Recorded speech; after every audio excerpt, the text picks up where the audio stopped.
Okay, so today on Stool Talk, we have with us Mr. Andre McCallum. How you doing? Glad to have you on today, man. I appreciate what you're doing and giving back to the city, but doing it in a way that you being transparent, you letting everybody see it, and you letting what's on your light shine on you as well as whatever you around you and whatever you touching. You had a post that said something. I'm just gonna paraphrase something about you just about to let God take over and you just with your family and stuff like that. Like, it's pivotal that the young men that look up to you see what you're doing and be able to see how you keep on elevating. You're elevating, and you're not getting glory out of this. You're allowing God to, and you're allowing your life to speak, for you. Can you tell us about like growing up? How did you grow up, and how did you decide, like, you know what, I'm gonna change my life. I want to live on the right path. Being you from the South Side, you from Toledo, being how statistics is and how it normally don't look right for kids coming out of Toledo. Yeah, I was born and raised in the Southside of Toledo. Jumped off the porch when I was 11 years old. Expelled from Stewart Elementary for fighting. I was involved with fighting before the games. I had anger issues, just like any other young kid. Without supervision, without his father in the household. I was raised by my mother, and whenever things didn't go my way, we threw temper tantrums, and we thought you handle things by fighting. Growing up, you solve problems from fighting. Whoever was the toughest, that's how you solve all problems. Um, when I turned 19, I had a son, which was now my son, Nino. Shout out to Nino. Happy birthday, too. Happy birthday. Yeah, thank you. But I had him at 19, and the moment I had Nino, I just had this overwhelming feeling from within to provide and find a job so that I can give him a life that I didn't have. And me and my father wasn't close when I was young because he was in and out of prison, and he was going from moving to different states. So I said I wanted to have something else with my son. I wanted to break that cycle, and I got into the insurance industry. And immediately, the moment I got into the insurance industry, everything started to change because I stopped hanging around people that was doing things they weren't supposed to do. I started hanging around more people that was doing what they were supposed to do. People with two-parent households, six-figure, seven-figure income earners, people who looked at the glass half full instead of half empty.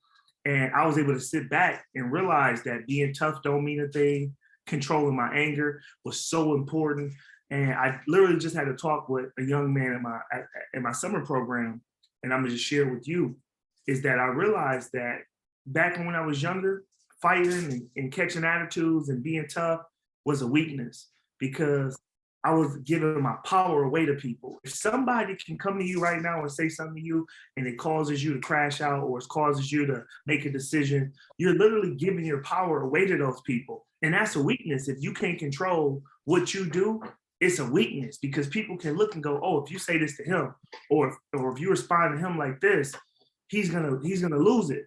That's a weakness. So once I realized that that's actually a weakness, I realized I had to start isolating I had to start isolating myself from the wrong people, and surrounding myself with better people. So iron sharpens irons in that case. Did you, while you were under the tutelage, you were learning, you were growing, you were around all these positive people, did you decide I could have something on my own? I want to go into having my own business. When did that state of mind come for you? Well, I never expected to have my own business. I always thought that I just took one day at a time. So what happened was once I got into the insurance industry, I had to figure out how to make money. So I learned how to sell. I learned how to go out and meet people and basically explain life insurance and collect a check and protect families. And once I got really good at that, the people at corporate saw how good I was and they saw my value and they said, boom, we want him to start training. So boom, I got promoted. So now I went from me being the best at it to now me showing other people. And before you know it, I started building really big teams and I started developing a great culture and I started teaching others how to make money. And the moment that I was able to teach other people how to make money, I completely changed my life. I didn't have to worry about money no more. It went from me making in 2012 was the first year I made six figures. In 2012, I made $116,000. I was just 22 years old. By 25, I was making over $300,000. And when I turned 27, that was my first year making over $1 million. So it literally went from me just taking one day at a time, perfecting my craft. And once I started teaching other people how to make money, the money just came. The revenue just started flowing in. So did you have that leadership ability already in you, or did it came with the experience and you running the company and you starting it? I think I was always a little bit of a leader, always just a little bit of a leader. But once I developed the experience, that's when I was able to confidently lead other people because I had already been there. Yeah. It's easy for me to lead you somewhere if I've already been there. If I ain't never been there before, then I'm gonna look like a lousy leader if I'm trying to tell you to go left or go right and then we get lost. But if I know the direction is turn left, go up 10 miles, make a right, I'm able to come back and take more people with me. And that's leadership. That's how it went. So when did you start off with the music? Did you already have a thing for music, or did you always have that passion, or did it just come? I seen your one live, I think it might have been quarantine or after, when you were on live with Zaytoven and he was feeling your music and your beat. I had already been following you and I'm like, man, bro style different, and you caused in your music to have the community come together. That's the first time all different sides of town was coming together on some old happy stuff and wasn't no hating, and it was like they was rooting for you. The city came out and they was promoting you, and then in your music, you don't talk about what everybody's talking about. You talk about real life stuff, and your music is positive and influential. It make people want to be motivated. When did that come about? Well, I was always doing music. At 11 or 12, I started doing music, and we all did music together. We would cut grass so we can go to a studio called SOR. I don't know if you remember that studio back in Toledo off Arlington and Glendale, SOR. But back then it was just $10 an hour for the studio session. And we would cut grass, man. Or we'll come together, all kids. How much money you got? You got $5? You got $5? Now we got 2-3 hours of studio session. So I always did the music, but when quarantine hit, I had more time on my hands. And I said, you know what, let me kind of get back into doing what I love, but I'm gonna do it from a more mature place now. I'm not 13 years old and I'm not game banging no more. So I'm not talking about that stuff. I'm talking about the things that I'm experiencing at 31, 32. You get what I'm saying? Yeah. So I was just able to come back to the city and put a little money behind my music and invest into, jewelry, invest into nice cars, invest into nice clothes. And it just worked out the right way. I had the money, I had the influence, I knew what to talk about. It just worked out the right way. I haven't done music in about a year now. Okay. Do you see yourself getting back into music or helping steer young, youthful kids into the right direction for their music to be positive and different? Because being that we from Toledo and we see somebody that made it out, see somebody that's driving in those cars that we see on the video that these artists is having, being that you got them in the neighborhood in your videos and all like that, but you remain humble. Where did the humbleness coming from? Was it coming from a place where you knew how you had to grind to make it, so now you're living it and you don't want to go back, so you got to keep striving to get ahead? Yeah, my humility came from making a ton of money and then losing it. Like I said, in 2012, I made a ton of money and I was so young, no one taught me to save my money. So it was just make it. And I was spending it, man, as fast as it came in. And I looked up one day and I was broke. I was gambling a lot, going to the casinos. And I was growing up, becoming an adult, and I had to fall on my face. And once I realized that literally I didn't have no control over my success, it was all God, man, everything changed, man. I went from being that guy in my office. I was making more money than everybody. I was so arrogant. I was cocky. I was talking crazy. And I realized people didn't like me that much, that wasn't like directly involved with me. People who kind of watched me from afar was like, I don't like that guy. So as I got older, I realized I didn't like what those people said about me. I'm gonna do a little bit. I'm gonna go from being cocky and arrogant to someone that's uplifting and encouraging. So what I started doing is I started seeing people who didn't have nothing. They didn't have nothing compared to what I had. But when I would see them, I would give them compliments and I would uplift them and I would encourage them. And I would just see the smile that it would give people, man. I mean, it can be a person with really nothing on, with some kind of messed up shoes. And I could be like, man, those shoes nice. Or I could be like, hey, I like your outfit, man. Or you got a crispy haircut. I see you, bro. You know what I mean? It's just something that small. You'll see a grown man light up and smile. So I said, you know what? I'd rather uplift people than tear people down, man, because you never know what people are going through. And if you could just say one thing positive and change somebody's day, why not? Yeah. So what does faith look like to you? And what was the first sight of you seeing faith and really seeing or experience and knowing that God is real?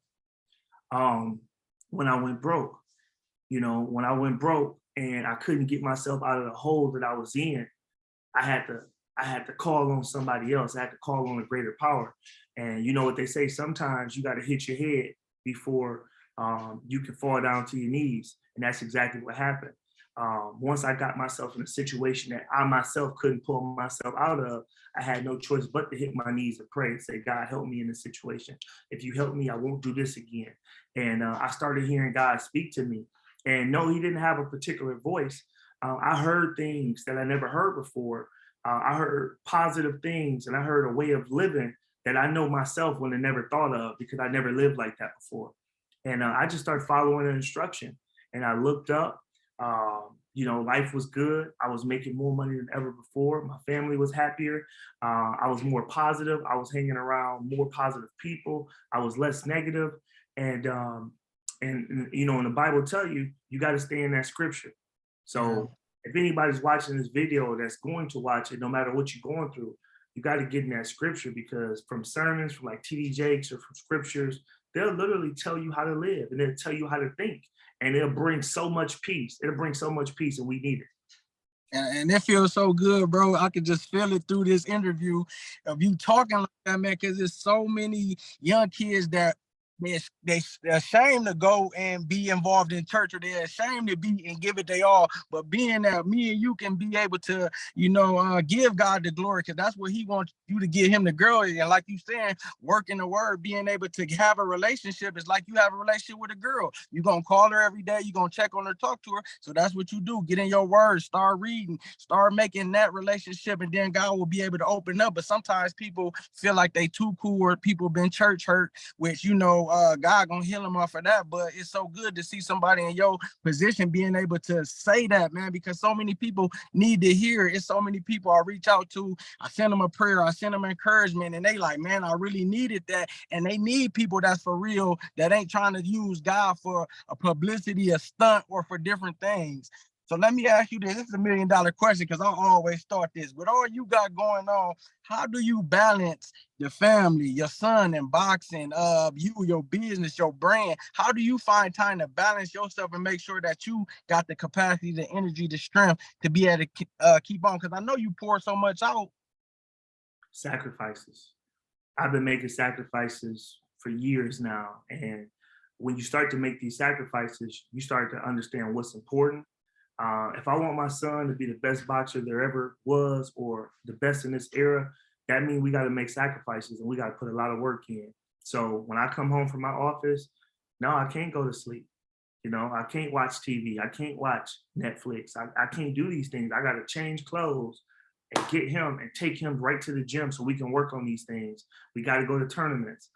When it comes to family time, like for an example, tomorrow we're going to Cedar Point for his birthday. His birthday was yesterday, but I told him we can't go to Cedar Point today because we got the gym and we got these kids that we got to teach and we got to work with them. So I'm teaching him right now is that you got to make sacrifices today so you can live the life that you want tomorrow. And a lot of people, they want to do it the opposite. They want to live the life that they want today, and then tomorrow they have no plan.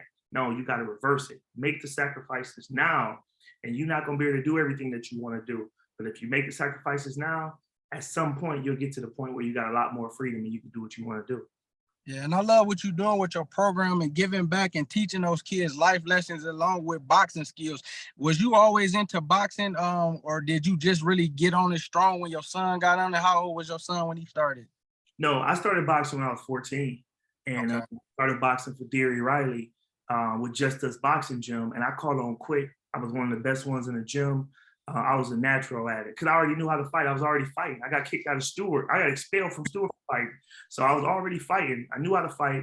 And then once we started boxing, I picked up on it. I fell in love watching Mayweather and Roy Jones Jr., Sugar Ray Leonard. Those were my favorite fighters.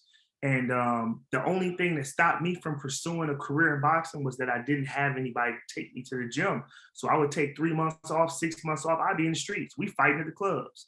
So we fighting in clubs, fighting in the street. I am actively involved in gangs, fighting. I'm not going to the gym. So when I had my son, I knew that little dude was gonna box no matter what. I'm like, he's born to box because that was my life. And when he turned 6, he kind of knew how to throw the basics. He knew how to throw jabs, 1-2s. He knew how to move his head. But I told my family, I said, I'm gonna have him box for 1 year. And if he don't like it, or if he don't win, I won't make him do it. Man, once he turned 8 years old, he was ranked #1 in the country. He had over a 90% win percentage. I said, there's no way we can stop now. You're too good. You're doing too well. So that's how that started. How do you keep him humble, being that we know he good, we see the potential that he can have, and being that he's under your tutelage and you can train him and get him going the right way, or the things that you could have learned that you didn't, you're able to give to him? How do you keep him so humble, being that I know he knows he's good, but he know he can get better? How do you keep him humble? Because boxing to me is the most humbling sport there is. You can win a boxing match and still lose. There's been tournaments where we clearly beat the guy and we don't get the decision. It happens. So because of the fact that that can happen, you don't go into the sport cocky. You go into the sport humble. The Bible says that those who humble themselves will be exalted, and those who exalt themselves will be humble. So we'll rather humble ourselves, all right, so that somebody else can exalt us. So just like how you talking about him right now, or somebody else talking about him, we'll rather you talk about us or somebody else talk about us, and we humble ourselves. So I just teach him the stuff that I've learned. When he got about 9 or 10, we would go to tournaments and kids would actually ask to take pictures with him. Our last tournament that we were at, he did amazing at it. One of the kids and their father came to us and said, we started boxing because of your son. We watched your son, and now we want to box because of him. Like, they look up to us the same way that we look up to the Shakurs or the Alberts or the E-Bunnies or the Roy Joneses. You know what I mean? So so what I teach my son is, hey, when these kids walk up to you, asking to shake your hand, asking to take pictures, take a few seconds and be like, what's your name? How old are you? How long you been boxing? Nice to meet you. So I'm just teaching them how to be humble, because people don't like cocky, arrogant people. So you can't make everybody like you, no matter who you are. It's people right now that don't like, that's out there in the world. As soon as my energy walk into the room, it kills their demons, bro. It's just how it is. So you can't make everybody like you, but the truth is, if you do the right stuff, the right people will like you, and that's what matters. Okay, last 2 questions, then we're gonna get you up out of here.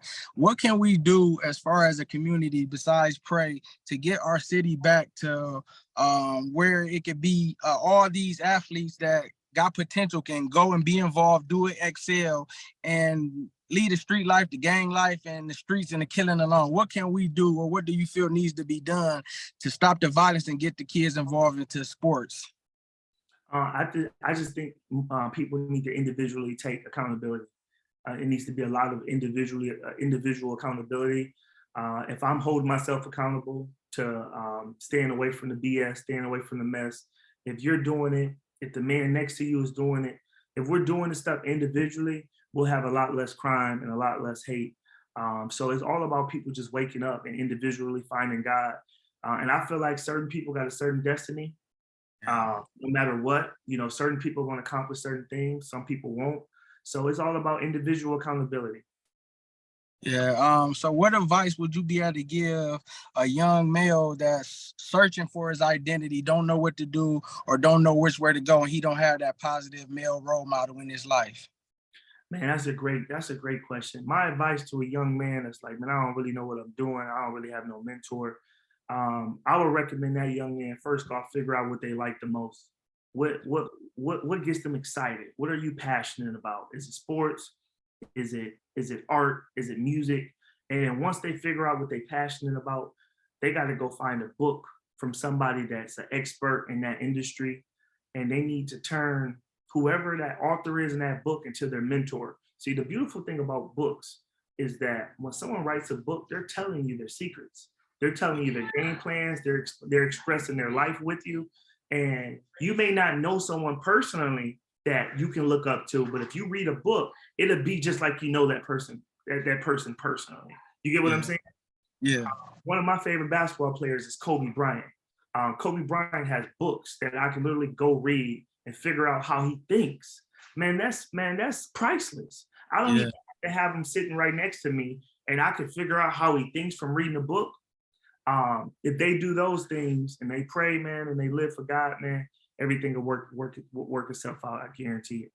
Yeah, because if God is for us, who can be against us? And me and you are prime examples of God using the unqualified, making them qualified. So I just want to salute you, man, and tell you could continue to do your thing, continue to be a positive influence in the youth, Yeah. and be that shining light that you are, because you represent you represent Blackness, you represent the kingdom as well, and you let your light shine, and that's what I love about it, man. And I just speak favor on your life, your business, your son, your family, all of that. Continue to do what you're doing, man. Hopefully we can get your son on too when I do the boxing segment. Anytime. So Anytime. He's downstairs right now. Huh? I said anytime. He's downstairs right now. Oh, for real? Yeah. Okay. If he got time, I could just end this one and send him another one. I got a conference call. Oh, okay. Well, yeah. Well, like I said, we can get it. Yeah. We can get it on, man. But I appreciate you for this, man. Big salute, man. And I ain't want to take a lot of your time, so I'm like, let me hurry up and be ready. Threw off the work shirt, just threw on the t-shirt. But I appreciate you, man. Yeah, appreciate you. All right. Good question. Yep. All right.